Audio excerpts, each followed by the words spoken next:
أعوذ بالله من الشيطان اللعين الرجيم بسم الله الرحمن الرحيم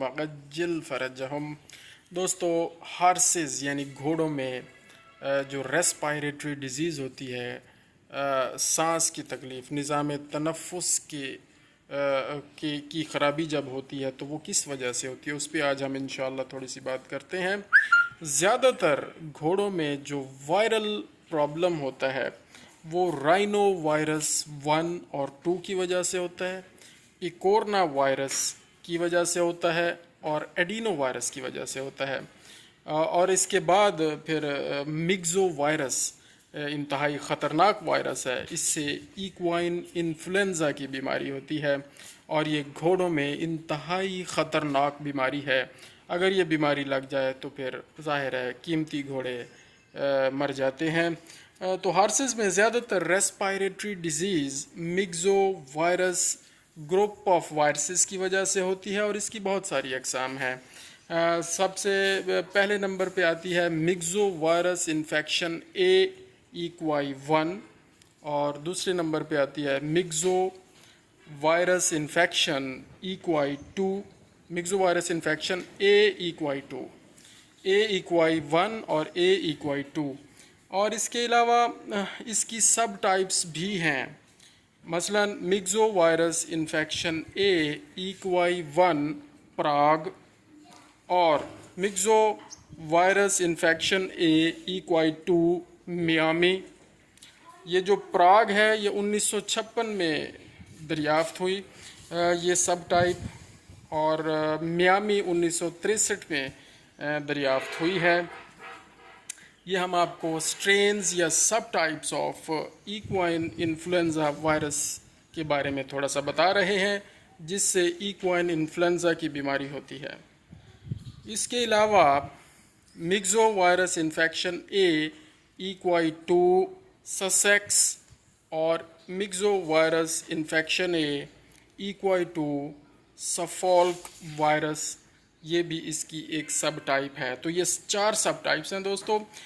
یہ جو مگزو وائرس انفیکشن اے ایکوائی 2 ہے، اس سے زیادہ خطرناک بیماری ہوتی ہے، پھیپھڑوں پہ زیادہ اثر ہوتا ہے اس کا بنسبت ایکوائی 1 کے۔ ایکوائی 1 تھوڑی کم خطرناک ہے اور ایکوائی 2 بہت زیادہ خطرناک ہے، اور اس سے یہ دونوں اپر ریسپائریٹری سسٹم اور لوور ریسپائریٹری سسٹم یعنی نظام تنفس کا اوپر والا حصہ اور نیچے والا حصہ دونوں متاثر ہوتے ہیں۔ اینٹیجینک ڈرفٹ دیکھا گیا دوستو 1979 سے 1981 کے درمیان۔ یہ جو ایکوائی 1 اور ایکوائی 2 ہے اس کے اندر اینٹیجینک ڈرفٹ آیا اور ایک نئی سٹرین پیدا ہوئی اس وائرس کی۔ تو اس میں کیا ہوا کہ ویریئنٹس آف میامی وائرس اس میں پیدا ہوئے۔ میامی جو وائرس ہے، ہم نے آپ کو بتایا کہ مگزو وائرس انفیکشن اے ایکوائی 2 میامی، اس کی بہت ساری سٹرینز اور ویریئنٹس پیدا ہوئیں اینٹیجینک ڈرفٹ کی وجہ سے۔ جیسے آج کل یہ جو چلتا رہا ہے کرونا وائرس، اس کی بھی بہت ساری اس کے ویریئنٹس آتے رہے ہیں، الفا، بیٹا، ڈیلٹا، گاما، یہ اس کے مختلف ویریئنٹس آئے ہیں، اور پھر آخر میں اومائکرون بھی آیا۔ تو یہ اس کے مختلف ویریئنٹس ہیں، اور کیوں آئے؟ اینٹیجینک ڈرفٹ کی وجہ سے، اور کہیں اینٹیجینک شفٹ بھی ہوتا رہا وائرس کے جینیٹک میک اپ میں، تو اس کی وجہ سے یہ ساری چینجز آتی ہیں۔ تو اینٹیجینک ڈرفٹ میامی وائرس کے اندر جب آیا تو اس میں سالویلا 79 ایک نئی ویریئنٹ سامنے آئی، فونٹین بلیو 79 ایک اور ویریئنٹ سامنے آیا، اور کینٹوچی 79 بھی اس کے نتیجے میں پیدا ہوئی۔ اب سوال یہ پیدا ہوتا ہے کہ جب گھوڑوں میں یہ وائرس اثر انداز ہوتا ہے یا اس کا انفیکشن ہو جاتا ہے تو پھر کیا ہوتا ہے؟ سب سے پہلے ظاہر ہے جانور نے کھانا پینا چھوڑ دینا ہے، اس کو بخار ہو جاتا ہے، 104 ڈگری فارن ہائٹ سے لے کر 106 ڈگری فارن ہائٹ تک بخار ہوتا ہے۔ جانور نے کھانا پینا چھوڑ دینا ہے، اور اس کی آنکھوں سے بہت زیادہ پانی بہنا شروع ہو جاتا ہے، پھر ناک سے بھی پانی بہنا شروع ہو جاتا ہے، اور ابتدائی سٹیج میں رطوبت بڑی پتلی سی ہوتی ہے، اور بعد میں یہ بڑی کیزیس سی ہو جاتی ہے، یعنی پرولنٹ سی ہو جاتی ہے اور بڑی تھک سی ہو جاتی ہے۔ اور اس کے علاوہ ڈرائی کف ہوتی ہے، گھوڑے کو کھانستا ہے بار بار، اور اتنا زیادہ کہ یہ جب اس کا دورہ پڑتا ہے، اس کا ایک باقاعدہ گھوڑوں میں ایک دورہ پڑتا ہے، مطلب کھانسی پہلے یا تو بالکل تھمی رہتی ہے، کچھ نہیں ہوتا، اور جب یہ شروع ہوتی ہے تو بہت زیادہ اس کا آن سیٹ ہوتا ہے اور بہت زیادہ اس کا دورہ پڑتا ہے، جس کی وجہ سے بہت زیادہ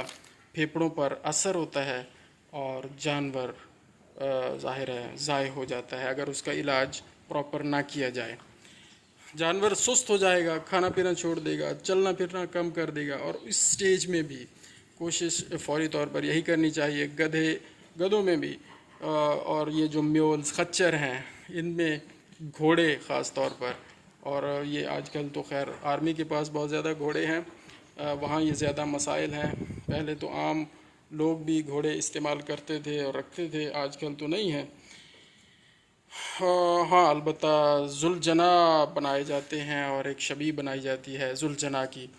تو وہ بہت قیمتی ہوتے ہیں، ان میں یہ مسئلہ ہو سکتا ہے۔ تو مجھے یاد ہے کہ میں کچھ عرصہ پہلے 3-4 سال پہلے ایک ذوالجناح بیمار ہوا تھا، تو جندو پیر کے قریب وہاں میں نے اس کو دیکھا، تو ملتی جلتی علامات تھیں اس میں۔ تو اس میں یہ ہوتا ہے کہ دوستو جو سب میگزیلری نوڈز لمف نوڈز ہوتے ہیں، یہ جو سب میگزیلری لمف نوڈز ہوتے ہیں، ان کو ہاتھ لگائیں تو بڑی پین فیل ہوگی ہارسز کو، تو یہاں پر پیلپیٹ کر کے چیک کر لینا چاہیے کہ کیا آیا ان کو پین فیل ہو رہا ہے، اور جب وہ پین ہوگا تو وہ ظاہر ہے گردن پیچھے کریں گے اور اپنے آپ کو جھٹکا دیں گے، اور آپ کو پتہ چل جائے گا کہ اس کو یہاں پین ہو رہی ہے۔ انسانوں میں بھی ایسا ہوتا ہے، جب اس طرح کا وائرس اثر انداز ہوتا ہے تو یہاں پر ہم کہتے ہیں جی گلے سے بن گئے ہیں اور ٹانسلز ہو گئے ہیں، وہ اور چیز ہے، لیکن اس کی علامات کچھ اس طرح کی ہوتی ہیں۔ ہاں البتہ یہ ہے کہ گھوڑوں میں یہ جو لمف نوڈز ہیں، ان کے اندر اس بیماری میں سویلنگ نہیں ہوتی، صرف یہ پین فل ہو جاتے ہیں۔ گھوڑے کے جو بچے ہوتے ہیں چھوٹے،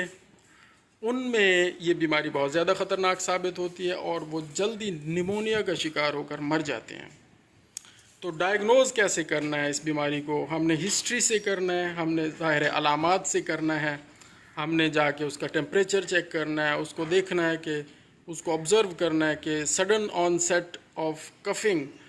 یعنی کھانسی کا دورہ اچانک پڑ جاتا ہے، یہ دیکھ کر ہم نے معلوم کرنا ہے۔ اور اس کے علاوہ ٹیسٹ کروائے جانے چاہیے، جب فوری طور پر جب گھوڑا کھانا پینا چھوڑ دے تو اس کے منہ سے سویب لے کر سیرالوجی کروائیں، اس کا ٹیسٹ کروائیں، ہیموگلوٹینیشن انہیبیشن ٹیسٹ ہوتا ہے، ایلائزا کٹس بھی اویلیبل ہیں، تو اس سے پتہ چل جاتا ہے کہ اگر 4 گنا زیادہ ہیموگلوٹینیشن ہو جائے، 4 گنا زیادہ ہیموگلوٹینیشن ہو جائے، ہیموگلوٹینیشن ظاہر ہے اس وقت ہوگی جب ہم بلڈ ٹیسٹ، پھر اس کیس میں ہمیں بلڈ سیمپل لینا پڑے گا، تو پھر ہیموگلوٹینیشن چیک کر لیں گے، اگر 4 گنا زیادہ ہو جاتی ہے تو اس کا مطلب ہے یہ وائرس موجود ہے۔ اور اس کا ڈفرینشیل ڈائگنوسس دوسرے جو بیکٹیریل پرابلمز ہوتے ہیں، سیکنڈری بیکٹیریل انفیکشنز ہیں گھوڑوں میں، وہ بھی ہو سکتی ہیں۔ ظاہر ہے جب ایک وائرس کی بیماری کسی میں جانور میں یا انسان میں آ جاتی ہے تو بیکٹیریا لازمی طور پر فوری طور پر حملہ آور ہوتے ہیں، اور ساتھ بیکٹیریل انفیکشن بھی ہو جاتا ہے۔ تو وائرس کے لیے تو دوائیاں ہمارے پاس بہت کم اویلیبل ہیں، ہم نے صرف علاماتی علاج کرنا ہوتا ہے۔ البتہ جو بیکٹیریا اس وائرس کی وجہ سے آ گیا ہے، حملہ آور ہو گیا ہے، اس کے لیے ہمیں اینٹی بائیوٹکس کا استعمال بہت ضروری کرنا چاہیے۔ تو اینٹی بائیوٹکس کا استعمال ہم بھی کریں گے اس کیس میں، انفلوئنزا کے کیس میں، کیونکہ سیکنڈری بیکٹیریل انفیکشن ہو جاتی ہے، اسٹریپٹوکوکس، اسٹیفلوکوکس، یہ بیکٹیریا ہیں، ان کا انفیکشن ہو جاتا ہے، تو پینسلین بیسٹ چوائس ہے۔ پروکین پینسلین، محمد علی حسن آ چکے ہیں، پینسلین بہت زبردست اس کے رزلٹس ہیں، یہ آپ استعمال کر سکتے ہیں۔ اور یہاں پر میں لٹریچر دیکھ رہا ہوں، اس میں ڈرگز کا کوئی اتنا ذکر نہیں ہے، لیکن سیکنڈری بیکٹیریل انفیکشن سے بچنے کے لیے سلفونامائڈس کا استعمال بہتر رہے گا، اور 4 سے 5 دن کم از کم استعمال کریں۔ سب سے اہم بات یہ ہے کہ ظاہر ہے سمٹومیٹک ٹریٹمنٹ ہونا ہے، بخار ہے اینٹی پائریٹک دیں، پین ہو رہی ہے اینٹی پائریٹک دینا پڑے گا، اور اس میں بیٹافینک بہت بہترین چوائس ہے، میلاکسی کیم بھی آپ استعمال کر سکتے ہیں۔ سیکنڈری بیکٹیریل انفیکشن کو روکنے کے لیے اینٹی بائیوٹکس کا استعمال کریں گے۔ اور یہاں پر کوشش کریں کہ اکثر ہمارے ڈاکٹر حضرات پیسہ بنانے کے لیے سب سے بڑی غلطی کرتے ہیں، اور وہ یہ کہ جی جا کے جانور کو فوری طور پر ڈرپ لگا دینی ہے، کہ جی آنر بڑا خوش ہو جاتا ہے، ڈاکٹر بڑا چنگا ہے جی، آیا ہے جی آن سے جناب انہیں ڈرپ لا دیتی ہے۔ وہ ڈرپ لگانا ٹھیک ہے، آپ اپنی مہارت کہیں اور دکھا لیں جہاں اس کی ضرورت ہے۔ یہاں کھانسی والے کیس میں، کف والے کیس میں، خاص طور پر انفلوئنزا والے کیس میں ڈرپ لگانے کا مطلب ہے کہ آپ ظلم کر رہے ہیں، تو یہ بالکل نہیں کرنا، کیونکہ وہ پانی جو باڈی کے اندر جائے گا وہ ڈائریکٹ پہلے پھیپھڑوں کی طرف جاتا ہے سرکولیشن کر کے نا، تو وہ آلریڈی پہلے ہی پھیپھڑے بڑے ڈیمیج ہیں، تو اس سے بڑا نقصان ہو جائے گا۔ ہاں البتہ یہ ہے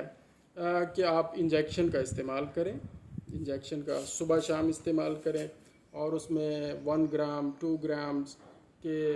انجیکشنز اویلیبل ہیں، سیفٹرائی ایکزون ہے، سیفیکزیم سالٹ ہے، یا اس سے بھی اور 3rd جنریشن کینولونز اویلیبل ہیں، وہ بھی استعمال کیے جا سکتے ہیں۔ بہرحال سب سے اہم بات یہ ہے کہ وائرس سے بچنے کے لیے، اور خاص طور پر انفلوئنزا وائرس سے بچنے کے لیے، اور ہر اس وائرس سے بچنے کے لیے جو، اور ظاہر ہے تقریباً سارے وائرس ہی ایسے ہیں جو ایک جانور کو اگر لگ جائیں تو دوسرے جانور کی طرف شفٹ ہو جاتے ہیں، تو جانوروں کو جن کو بیماری آ چکی ہے آئسولیٹ کر دیں، الگ ان کا کھانا پینا، چارہ، کھرلی، ہر چیز الگ ہونی چاہیے، اور کم از کم 11 12 دن 14 دن کے لیے، یہاں انفلوئنزا کے کیس میں منیمم ٹائم 11 دن ہے،